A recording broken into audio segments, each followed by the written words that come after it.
Do you want to hear the story about Lindwurm riders? No. Okay. Really though? No, yes, Okay. of course. Can you tell me what's the story about this game, Lindwurm Riders? Yes, this story is about a game from my childhood. That And what is it called? It's a weird name. I'll get to that. You'll get to that. Okay. Yes, it is a weird name. It was made in Germany, so it has a German name in German word in the name. And yeah, this is a blast from the past. It's straight from my childhood, and this story is about me trying to play it through 2 decades without actually ever getting to play it until today. So you haven't ever played it, but it's still a game from your childhood. Exactly. How does that work? Well, it starts in 2003, a very different year. I actually researched 2003 on Wikipedia and found out it's very different. It was very different to our times because yeah, obviously there was stuff in the Middle East. There was a pandemic. What? Yeah. I was 3 years old. Yeah, you can't relate to that stuff. No. And What's that? the story actually starts here in this clothing company. That's the discounter. Swiss clothing company. I'm So wait, not is the game sure. Swiss? No, the game is German, and the company is, I think, Dutch or German. I thought it was Swiss. It's not Swiss. Really? Yeah. Oh, I know, you're right. Yeah. Yeah.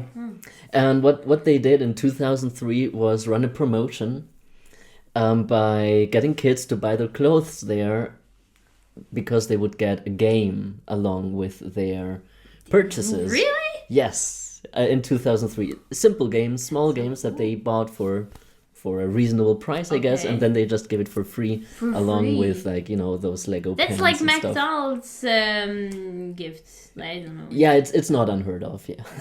And anyway, I was at a friend's house back then a lot, and he would play games, all kinds of games, Age of Empires, Age of Mythology, Stronghold Crusader, the good stuff.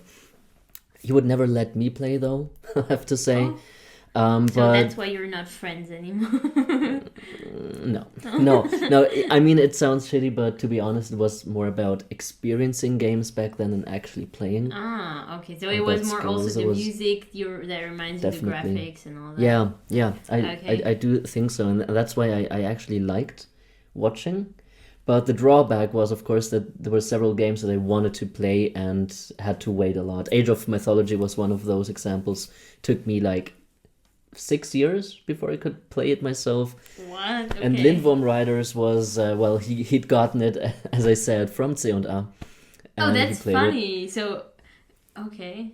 So it's not really, it's a really underdog kind of game. Definitely underdog, definitely obscure. And yeah, that's just what the cover looked like.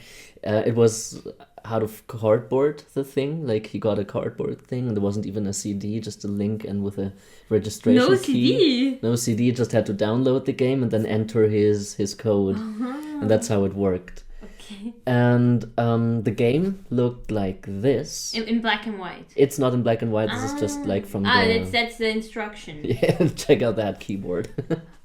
I mean, it looks like the same to me, like... This is the what? It looks like a normal keyboard. No? Okay, I thought this had a bit of a retro charm. Anyway, that's the game. It's not in black and white. You have this realistic photo back there all the way in the background.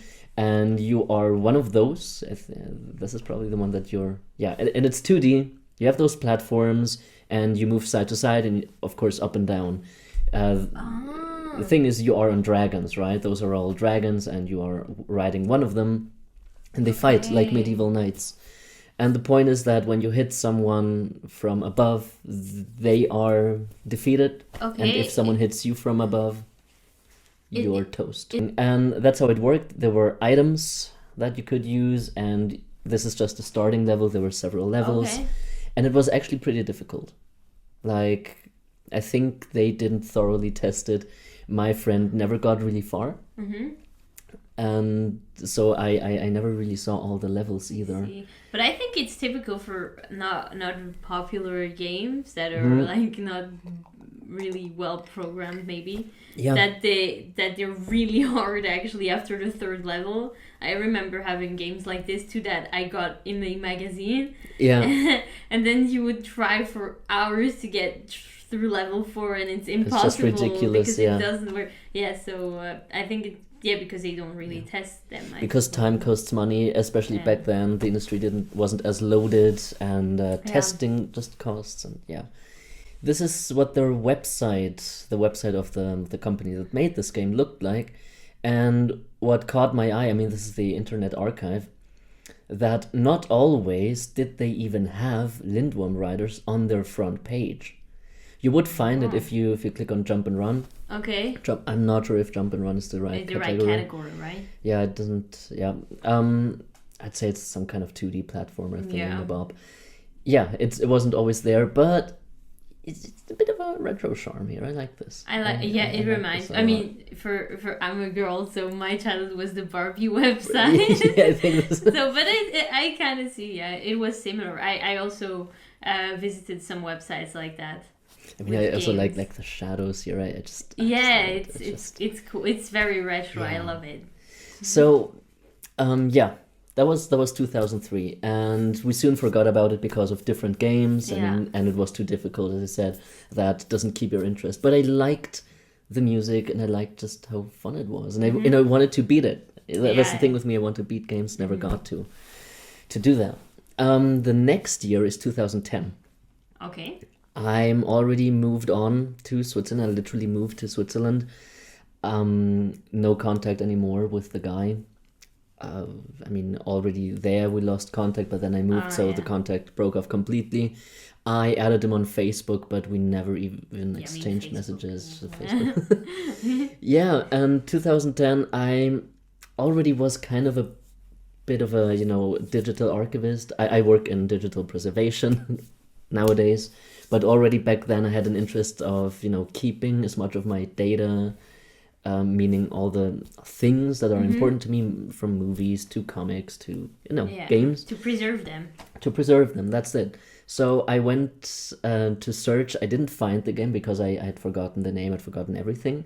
But one day I remembered that when I tried downloading the game back then with my friend's username, my dad pointed out my dad said, look, it's called Coffee Break Games. You know what that means? I said, I only know what games are. And that break, isn't that like, breaking? Yeah. And then he explained to me, coffee is like cafe, obvious enough. And then it's a cafe pause. And because of that explanation, I remembered, oh wait, Coffee Break Games. And I Googled that and I found it, and I bought it for like 5 or 10 euro. And in 2010. In 2010. Okay. When you open the game, it asks you for your username and stuff. So I, after registering, I just put that in. It worked, and the game worked. So you played it in 2010. Yes and no. Okay. It was a weird time. I installed all kinds of games that I wanted to catch up on. Then you never really. Yeah, kind of. Yeah, I downloaded Elder Scrolls Oblivion. It was called. That was before Skyrim. I downloaded GTA San Andreas, also a childhood game that I never. But I relate, except with consoles. Like, I have so many games for PS3. I also have a few GTAs and Assassin's Creed that I just bought and I've never really opened. So, know that feel. So I played maybe for 2 days. I played Lindwurm Riders, definitely. And I know that I got further than my friend ever did by one stage. Like, I got one stage deeper into it than my friend back then, but it was ridiculously difficult.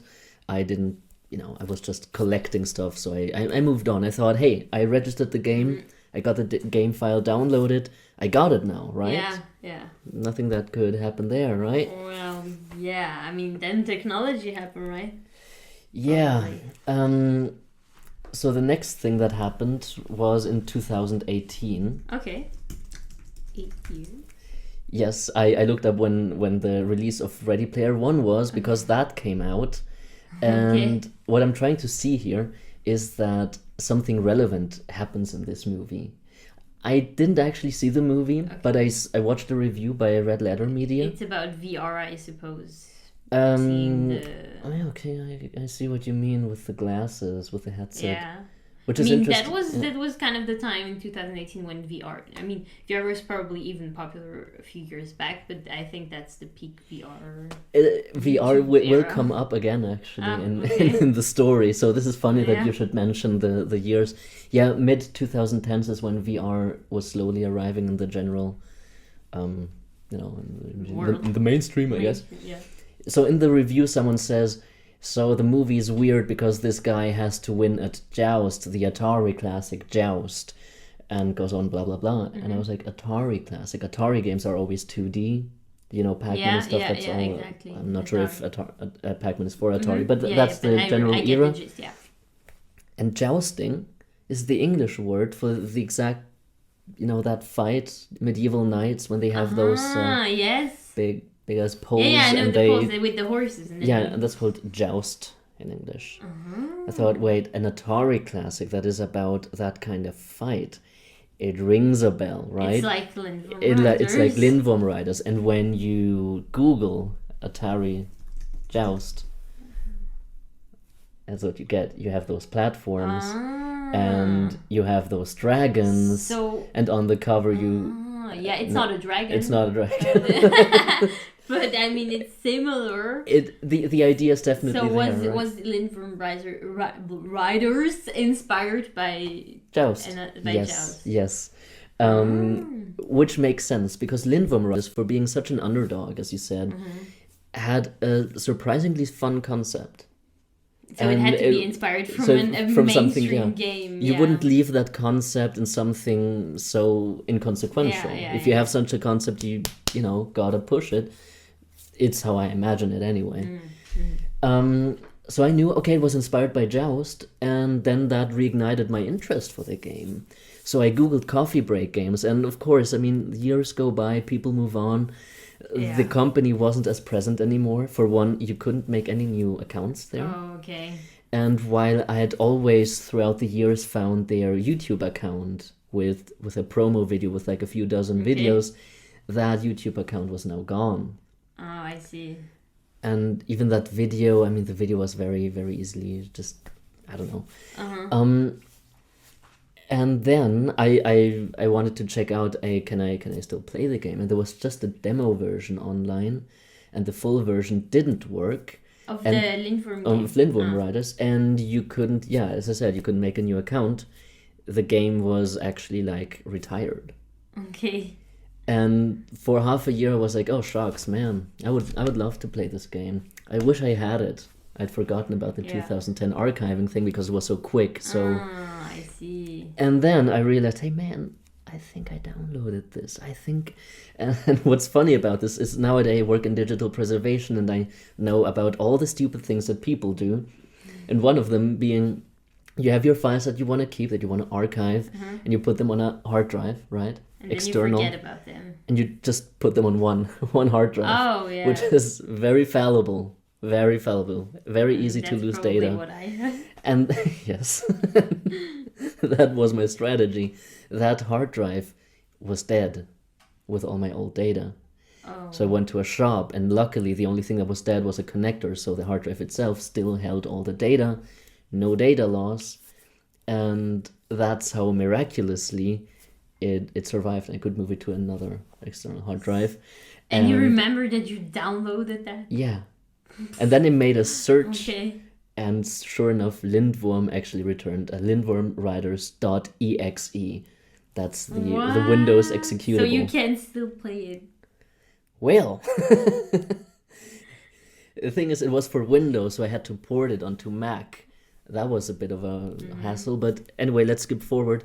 When you open the game, as I said before, it asks you to put in your username and password. Oh, no. It still does that years later. That's not the problem. Oh. I thought at first, I tried all the combinations. I was like, hey, what?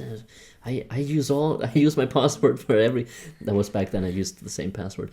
Anyway, the problem is the server. There's when you have to log in into a software. And the server is dead. Yeah, it checks back with the server. And that server was dead, retired, with no plans of putting that back online.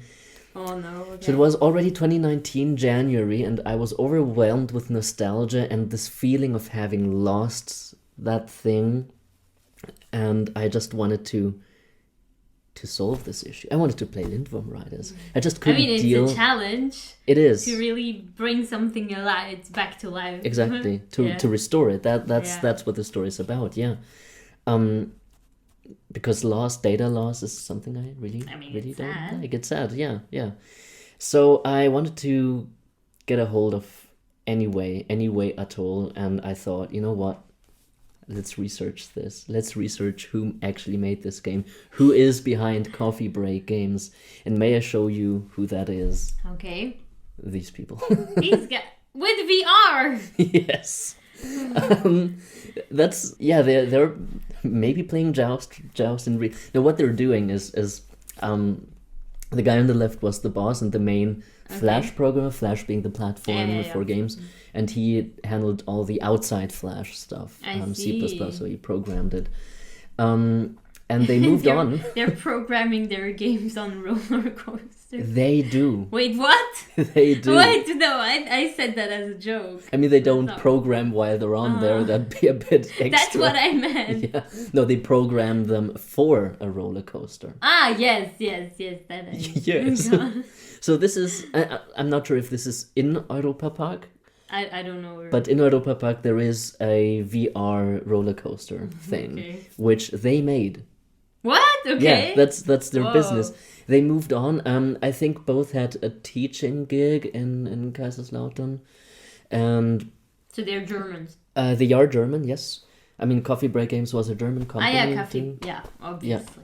I think they even registered at one point Kaffeepausenspieler, even. Okay. You know? And their next venture was to realize very early that VR would have a future, was coming along, and having the very creative idea that, you know, VR translates your movement into the virtual space, into an actual 3D space. What if you're strapped to something like a car or a cart of a roller coaster?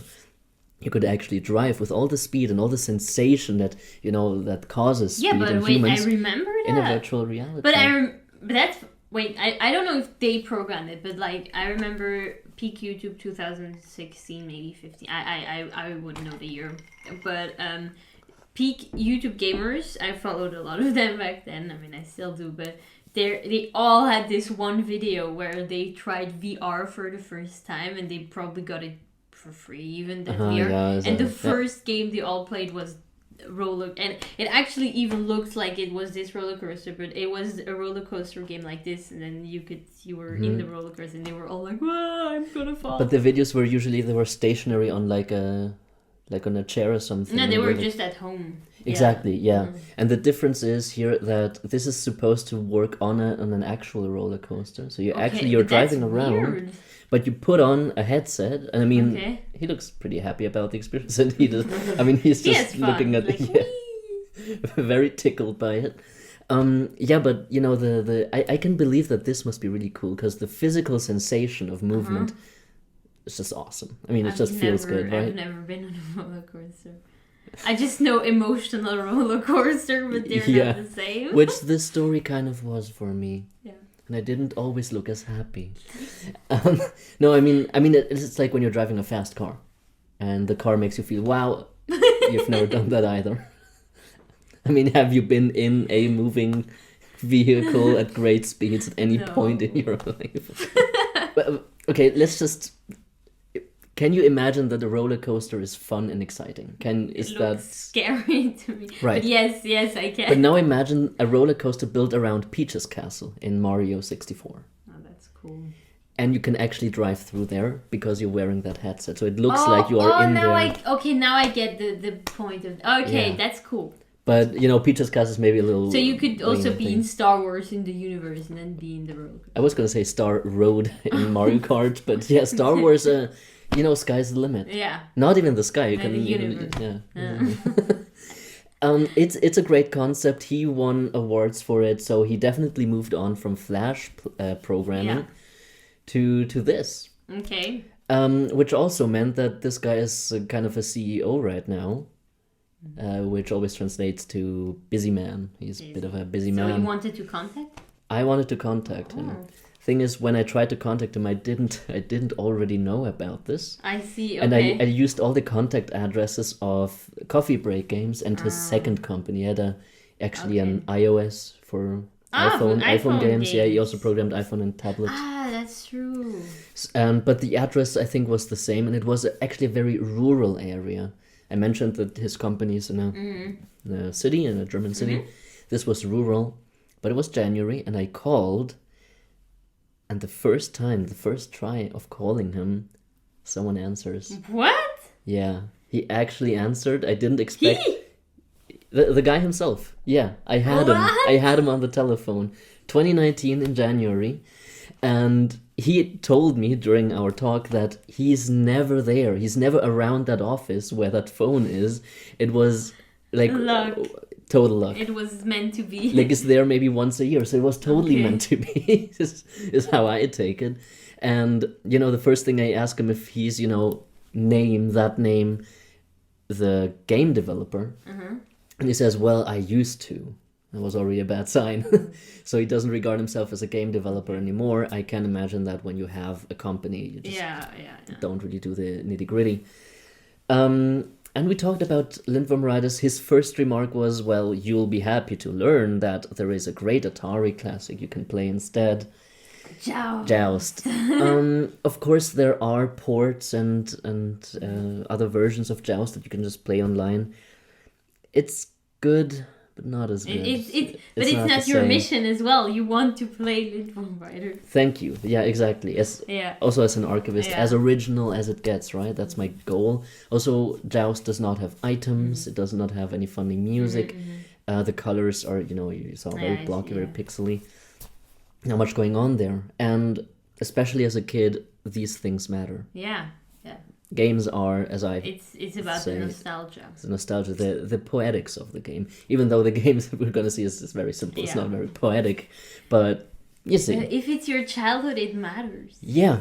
And I told him I have this exe file, this executable, and he said, you can tinker with it all you want. If you manage to get it to run, you can change whatever you want. And sorry, I can't help you. But this permission is important because tinkering with the game is illegal. Yeah. By default. So you have the rights. I have the rights. Didn't jot it down, didn't write it down, but he's told it orally, and I don't expect him to. Yeah. But this is where the technical stuff starts. I'll try to make this rather short. Yeah, I didn't manage to make it rather short. It was kind of rambly and all over the place back then. So I'm returning now, actually almost half a year later, to finalize the video. In the meantime, I was busy with my master's thesis. A lot of work got in the way, actually. So I'm just redoing this a little more snappily. Just to continue the story, in 2019, in January, I was on the phone with a developer who couldn't help me, and I had the exe file, but my IT knowledge and interest in this wasn't enough to pursue it further. I also have to say I had imagined that once I had the developer tracked down, everything else would fall into place, which it didn't. So this was, I was kind of set back and didn't look into it any further. September of the same year, I get hired at an archive to do some cursory general IT work regarding digital preservation. And now in 2022, I have 3 years under my belt as a digital preservationist. And even if just part-time, you can imagine that my interest in all things retro was now heightened, and I just, had all the more reason to go back to my old files, make everything playable, accessible, etc. And when I again looked into this, and this time looked deeper into what is Coffee Break Games, who is that developer exactly, what does he do nowadays, that's when I found out about his VR company, and I thought, in a way, all this is historically relevant. It links back to a digital distant past with the Atari game. It links back to the Flash days, of course. But it also shows that the same person, just, his biography, growing up with Atari games, then doing that in an early stage of his career. In a later stage, he moves to VR. It's an interesting biography, I have to say, and that is also why I thought, okay, this time I'm going to go for it. I'm going to invest as much work as it takes to make this playable again. And with this new motivation, I did what everyone would do. I posted to Reddit, and I found this. To be precise, this is the exe file right here. When in Windows, I'm not in Windows right now, but on my Windows machine, when you run it, it will actually dump its contents here. This is significant because when you want to look into the contents of the exe file itself, it asks you for a password. One Reddit user found out the password is included, which is kind of weird, but anyway, the contents actually get dumped, and these are the contents. RGN file, I still don't know what it does. Actually, DLL, I learned on this occasion what it does. SWF files are Flash files, as you probably know if you're watching this video. And then there's this, which is, the background of the launcher. A first moment of, aha, I am actually getting somewhere with this. I looked into this thanks to Reddit and was able to look into what the SWF files contain. They contain, as you might expect, all the assets, all the images, animations, sounds, music for the game. And as you can see with this Feuer sound, which means fire sound, and quietschen, which means squeaking, some of the assets have their own SWF files, while most of them are contained here, and most of the code, some of which, for example, connects to the Coffee Break Game server, is inside here. However, I wasn't able to get this to run. I mean, I have all the assets, I have all the little parts, but how do they work together? That's probably what this exe file here is for, and I can't just reverse engineer it. At least I personally can't do that. Now, the solution lay in tracking down, what kinds of projects came after Flash. As you all know, Flash was discontinued. The decision came sometime in the 10s or late zeros, and by 2020 Flash was absolutely dead. But all these people, just like the developer of Lindwurm Riders, of course, moved on to new projects, and maybe I could find one of them, contact them, and get them to help me for money. I'd said I'd invest all kinds of work necessary to get it to work. Well, work and money, I guess. And what I chanced upon is Ruffle. Well, first, I posted to several forums. Someone answered, several people answered, and one of them got the idea to use Ruffle. This person is called Elmar. Elmar also grew up with some Atari games, I believe he said, and he used to program Flash games as well. So I got the right contact there. Elmar was involved in the development of Ruffle. Now, Ruffle is an open source project, first of all. It uses Rust, a programming language I know nothing about, but I've heard of it in several instances. And it uses Rust to make Flash content playable. And yes, as you can see, this right here is probably Flash animation. I don't know. Ruffle also exists in the Chrome Web Store. I will explain what it does later. Now, Elmar was ready to help me. We agreed to a price, and after he was done working, he set the price himself, and I paid it. So it was a done deal, and it was done work. Now, what Elmar produced is this. It's a website. It's got an index here. It uses CSS, it uses JavaScript, and you've got ruffle.js, which I assume contains the whole Ruffle thing. So you can add Ruffle to your web's page simply by including this, I assume. And here you have full game. I, of course, recognize the contents of full game. Sorry, this is kind of awkward. Yeah, okay. I see he probably changed Dalip. He's got the old SWF and I assume new one. He's got an SWF file here that was not included in the old version, so maybe it is kind of large, so I don't know if he really wrote all that or he rearranged the assets and the code. But he's got a full game that he probably tinkered with, embedded in a Ruffle thing. Now what Ruffle does is, in a page like Coffee Break Games here, that has a Flash object, it will provide such a play button, and when you play it, it loads, and it loads just like any Flash game would. Here we have it. Here you finally hear the music that I mentioned a couple of times, and as I mentioned, also this is just a demo version, so other dragons are not available. You have to do with the default dragon. You see here these dragons work with stats that they have, and when you play, you only play one stage, which I will do just now so you can finally see what this is all about, what the game actually looks like. Yeah, you hit them like so, and then they are on the ground, and you need to hit them a final decisive time. If it takes you a minute to hit them, then they will just return. Now, he got me, so you need to mind the platforms, lest someone jump on your head and defeats you. Okay, I'm usually a lot better at this game.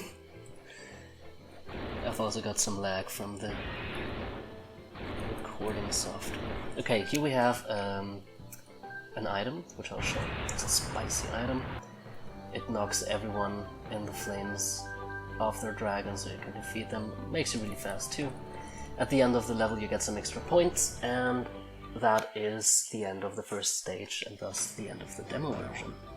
Okay, now I've got Elmar's web page thingy loaded on a localhost, and when I load it, this is what I get. Just a play button and the option to make it larger. This is something that Elmar programmed himself, because this rather retro window is small. I'm keeping it small. I like it retro, just to show. This is a lot nicer. No, I'll play it. I'll just show the larger version for now. You have other dragons unlocked now, because this is the full version, just to show Flügelkraft, so he's got stronger wings than the rest, so when you play with him, you have a different first stage, just designed for this type of dragon that flies higher, and you can see I'm flying a lot higher. Yeah, that's all there is to it. Of course you will play the same stages as all the rest, but ultimately it depends on how you want to play the game.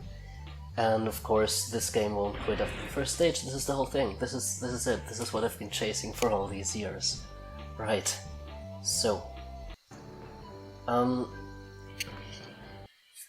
that is the whole story, basically. Now, just to round this off, what does the story tell us, maybe, as digital preservationists? Well, Flash was under the control of Adobe and only Adobe, so you depend on them, on their development of, well, their own proprietary software. And Ruffle is open source.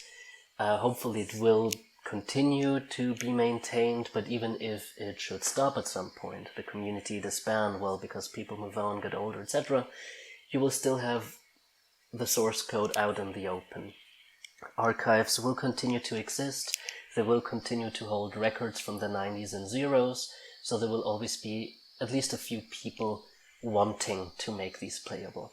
And together with the open source Ruffle project, I think this, well, for now is the solution to keep Flash playable, to keep those records viewable. Also, as a side fact, fun fact, I actually found the high scores on the Internet Archive, and I was able to load them up here. They were only the top 25, because the Internet Archive only has the landing page of the game archived. You can't click through the other high scores. As you can see here, Smoke Shaik, that's me. I've been playing the game already, and I'm somewhere in the top 15. Not quite top 10 yet, I think.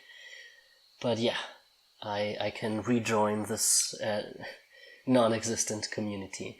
By the way, I try to find all these people with their usernames, but those usernames are either too general or no longer in use on any other websites. I don't know if these people are out there. I hope that by uploading this video I will find at least a few of them.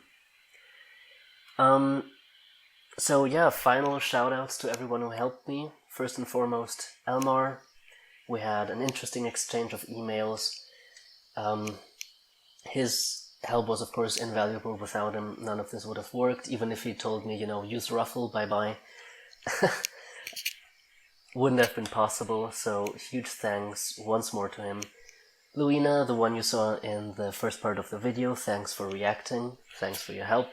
This was a fun session we had. And shout out, last but not least, to Coffee Break Games. I have not named the people involved because I didn't know, and I still don't, if they are going to be very welcoming to my snooping around in their past. But of course I hope that I can greet them as my audience of this video, and that they will actually upload the new ruffled version of their game so that everyone can play it. Yeah, this is everything I had to say and do and show you. I hope you enjoyed this little piece of personal history, of Flash game history, of game history. Yeah. Goodbye, everyone.